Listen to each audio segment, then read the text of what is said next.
Assalamualaikum, aku Aulia Nazwa ingin menyampaikan cerita inspiratif dari R.A. Kartini. Yuk disimak videonya.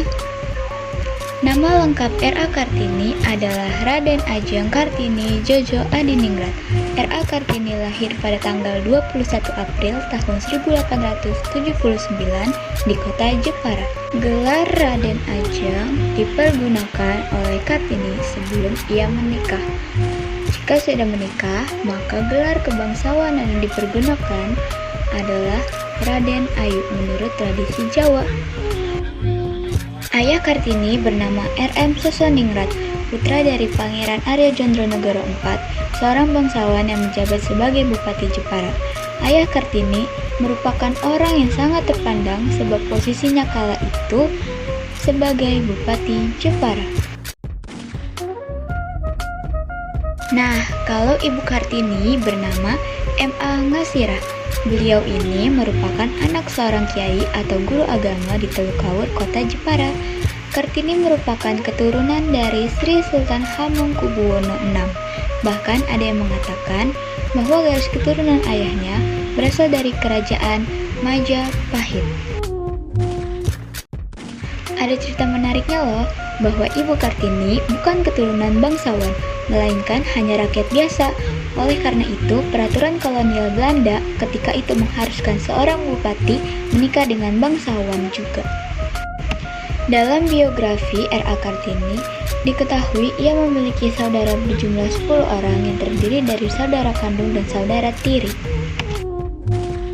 Nah, beliau sendiri merupakan anak kelima, namun ia merupakan anak perempuan tertua dari 11 bersaudara. Sebagai seorang bangsawan, ia juga berhak memperoleh pendidikan kan? Mengenai riwayat pendidikan R.A. Kartini, ia pernah bersekolah di ALS. Disinilah ia kemudian belajar bahasa Belanda dan bersekolah di sana hingga ia berusia 12 tahun lamanya. Pemikiran R.A. Kartini tentang emansipasi wanita.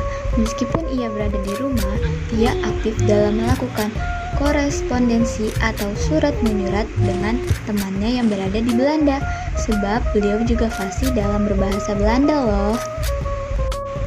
Dari sinilah ia mulai tertarik dengan pola pikir perempuan Eropa yang ia baca dari surat kabar, majalah, serta buku-buku yang ia baca lainnya. Di usianya yang ke-20, ia banyak membaca buku-buku karya Louis Coppers yang berjudul Die Stille-Kracht. Surat-surat yang Kartini tulis lebih banyak berupa keluhan-keluhan mengenai kondisi wanita pribumi. Ia juga mengungkapkan dalam tulisannya bahwa ada banyak kendala yang dihadapi perempuan pribumi, khususnya di Jawa.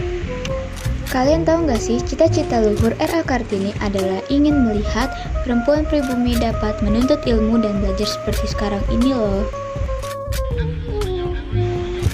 Sejarah mengatakan bahwa Kartini diizinkan oleh ayahnya untuk menjadi seorang guru sesuai dengan cita-cita. Namun ia dilarang untuk melanjutkan studinya untuk belajar di Batavia atau ke negeri Belanda.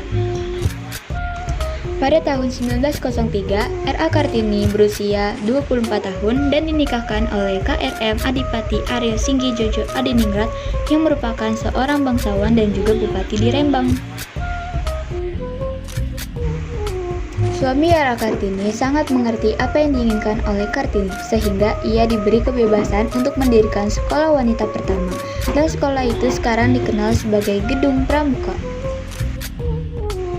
Dalam pernikahannya, R.A. Kartini melahirkan seorang anak yang bernama Sosalit Djojo Adiningrat yang lahir pada tanggal 13 September 1904. Namun beberapa hari kemudian setelah melahirkan, R.A. Kartini kemudian wafat pada tanggal 17 September 1904. Berkat perjuangannya, pada tahun 1912 berdirilah sekolah wanita oleh Yayasan Kartini di Semarang, kemudian meluas ke Surabaya, Yogyakarta, Malang, Madiun, Cirebon, dan daerah lainnya. Seorang pria yang bernama J.H. Abendanon menyusun buku yang awalnya berjudul Durdasanin Tutlich, kemudian berjudul Dari Kegelapan Menuju Cahaya. Sekian, wassalamualaikum warahmatullahi wabarakatuh.